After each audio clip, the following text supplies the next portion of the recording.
Hello once again, and in today's video, we want to be talking about getting financial literacy into schools. In particular, how do you bring that into a school curriculum? How do you blend it in? That's exactly what we'll be talking about in this video, so stay tuned.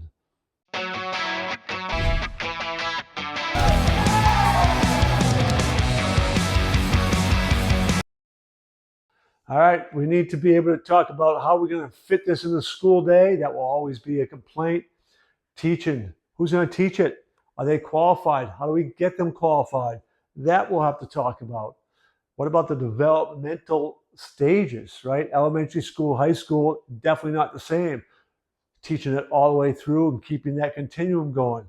How do we do that? And then how do we pay for it, right? Because inevitably there's going to be cost to that. And that can always be a drawback. So all those things and more, that's what we'll be covering next. The question of how you fit it in is really about priorities, right? We have a set school day that is unlikely to change much, if at all. So we know, all right, we have this school day. What needs to go into this school day?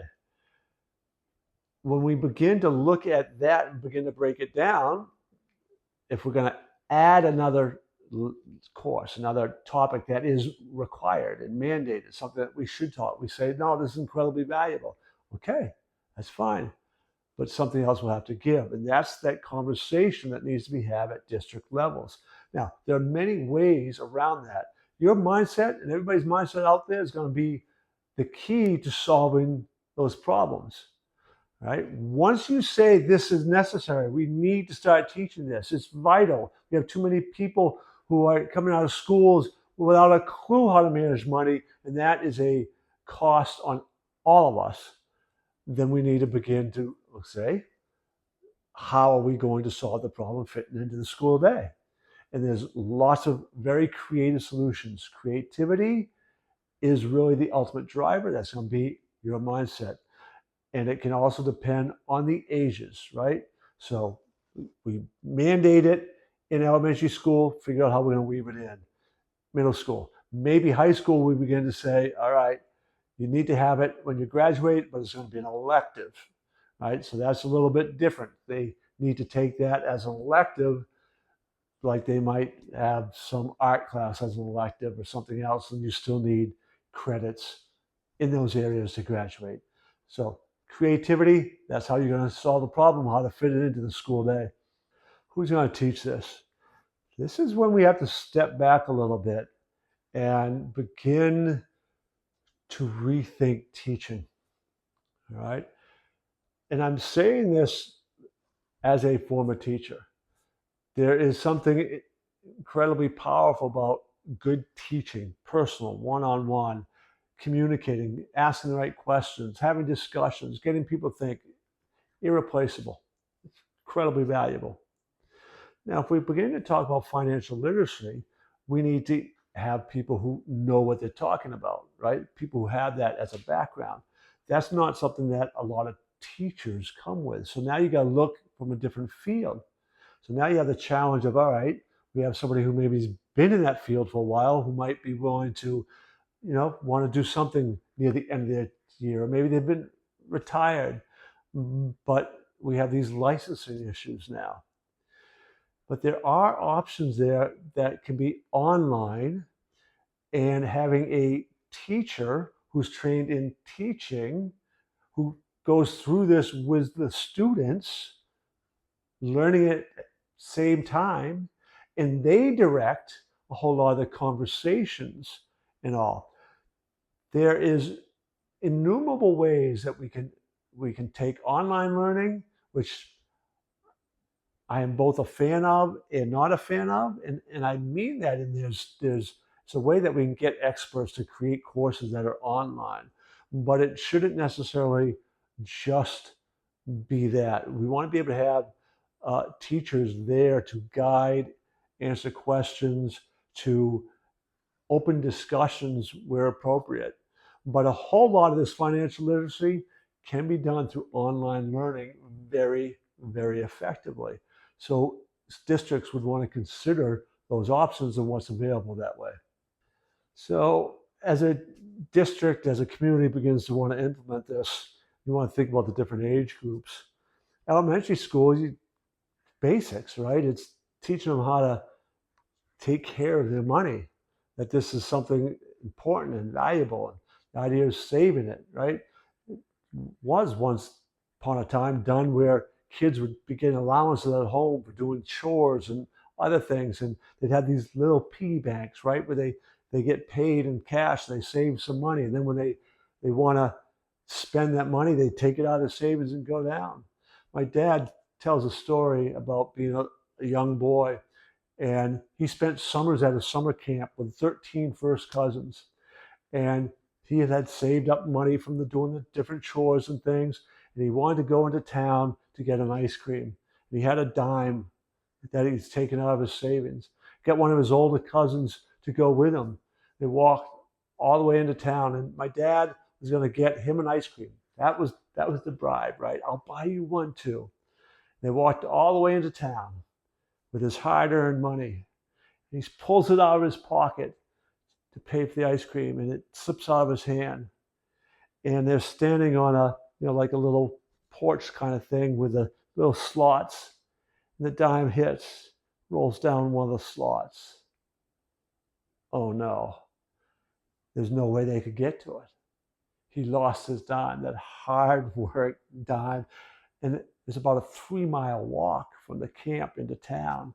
They walked all the way back. And his older cousin, he told the story over and over about what a gentleman he was. He never once gave him a hard time, my dad, for losing that dime.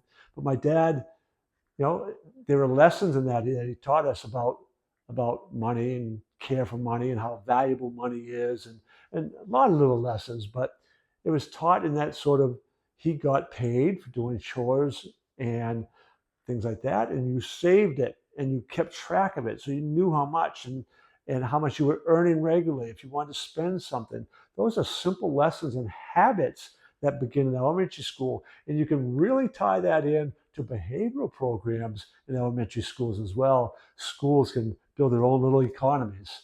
It's a powerful way to teach money management, money strategies, and habits at the elementary school level. All right, so now elementary school. We move up to middle school. Middle school is going to have begin to get a little more sophistication. You can still keep some of those same ideas of building some classroom economies and things like that. In middle school, that still works. I used to do that in some of the programs I ran. But you want the work to be a little bit, going to raise the level, a little more knowledge. A lot more research should be done. This is a great time to start talking college with students.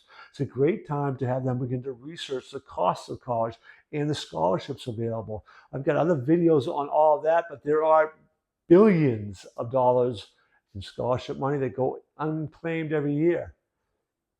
How the kids begin to find those and research those and how to win those, and what are the costs of going to college and apartments and all these things. Middle school is a perfect age to start that conversation, to start that research, start probing those questions, begin to introduce some of these more higher level concepts.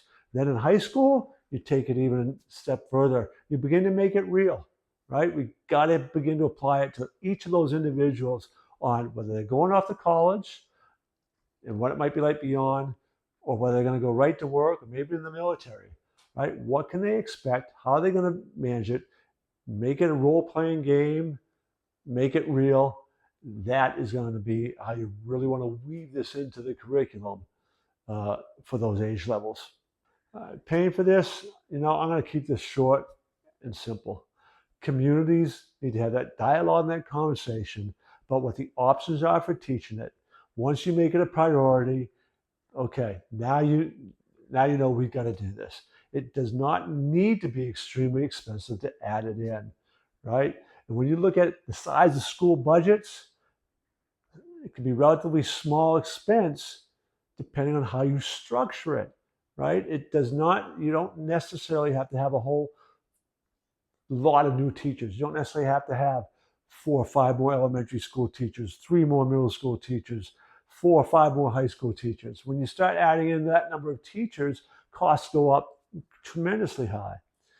That's not necessarily the way you have to go. Maybe you want to go that way, that's fine. You guys, districts, need to have those conversations and do not let this idea that we can't afford it stop you. That is a shallow mindset, right? It's not about not being able to afford it. You aren't figuring out creative ways to fund it. Well, there we go. We just wrapped up yet another video, and I always encourage you to subscribe to this channel. Through your subscribing, we get more viewership, and people need to see this. These are valuable resources. They're all free, obviously, and more people need to see them, so your subscription will help us do that. I would also encourage you to maybe check out the video that how do you create your own financial literacy program. Check that video out today.